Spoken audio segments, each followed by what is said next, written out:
તો આ દરમિયાન એક મહત્વના સમાચાર મળી રહ્યા છે। પોલીસ સ્ટેશનમાં બોમ્બ ફોડવા આવેલ યુવકના મામલે મહત્વના સમાચાર।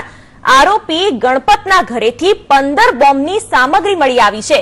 15 બોમ્બની સામગ્રી મળતા પોલીસ પણ ચોંકી ઉઠી છે। નવા ગામમાં ગણપતના ઘરે પોલીસે સર્ચ હાથ ધર્યું હતું। 15 જેટલી સર્કિટ, વાયર, પાના પકડ પણ મળી આવ્યા છે। આ સાથે સોલિડ ડ્રિંક મશીન, પાઇપના ટુકડા સહિતનો જથ્થો પણ જપ્ત કરાયો છે। બોમ્બની સામગ્રી મળતા એટીએસમાં પણ દોડધામ મચી ગઈ છે। ગણપતનું હજુ પણ સિરિયા જવાનું રટણ યથાવત છે।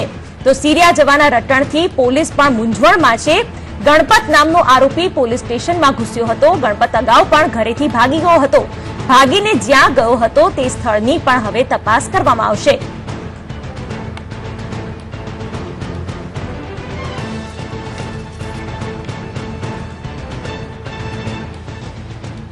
તો આ સાથે રાજકોટથી જોડાઈ ગયા છે સંવાદદાતા કલ્પેશ ગોહિલ।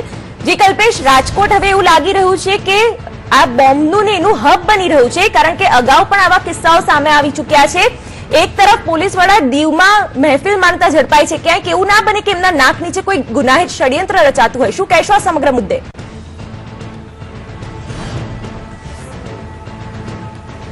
શિવાની, ખાસ કરીને જેને કહેવાય કે રાજકોટ હવે જેને બોમ્બનું હબ બનતું હોય તેવું લાગી રહ્યું છે, કારણ કે જે રીતે ખોડિયારનગરમાં પણ બોમ્બ પ્લાન્ટ કરવામાં હતો, ત્યારબાદ આઈએસઆઈએસના એજન્ટો જે રીતે રાજકોટમાંથી મળી આવ્યા હતા, અને હવે બીજી તરફ જો જોવા જઈએ તો પોલીસ છે તે પોતાની મદિરા પાનના નશામાં ક્યાંક ધૂત હતી તેવું પણ ક્યાંક વિડીયો વાયરલ થયો છે। ત્યારે બીજી તરફ જે રીતે ગણપત વાલાભાઈ નામના વ્યક્તિએ કુવડવા પોલીસ ચોકીની અંદર આવી, પોલીસ સ્ટેશનની અંદર આવી અને બોમ્બથી એરપોર્ટને ઉડાડી દેવાની જ્યારે વાત કરી હતી ત્યારે પોલીસ પણ ચોંકી ઉઠી હતી।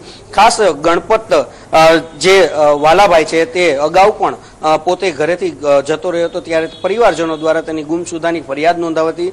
શહેરના ચારે તરફ તેમની ગુમસુદાની પોસ્ટર પણ મારવામાં આવ્યા હતા, જેને જાણ થાય તે કોન્ટેક્ટ નંબર પણ આપવામાં હતા, પરંતુ જે રીતે ગણપત છે તે ભેદી રીતે ગુમ થયો હતો અને ત્યારબાદની જે હિલચાલ આખી જોવા મળી હતી, તેમને જે રીતે એરપોર્ટ ઉડાડવાની વાત કરી હતી અને પોલીસ સ્ટેશનમાં આવીને જ્યારે આ વાત કરી હતી અને સિરિયા જવાનું રટણ કર્યું હતું, પોલીસ જરૂરથી ચોંકી ઉઠી હતી અને પોલીસે તમામ જે નાની નાની જે તપાસ છે તે આરંભી હતી।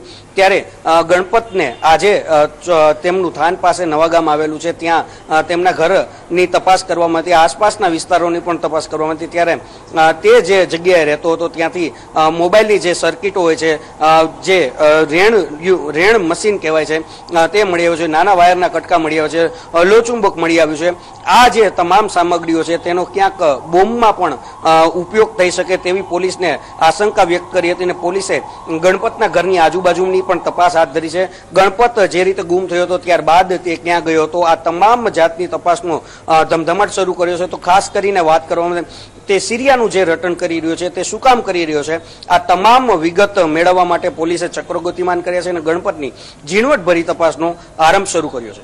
જી શિવાની। જી બિલકુલ કલ્પેશ, આભાર તમામ અપડેટ્સ બદલ।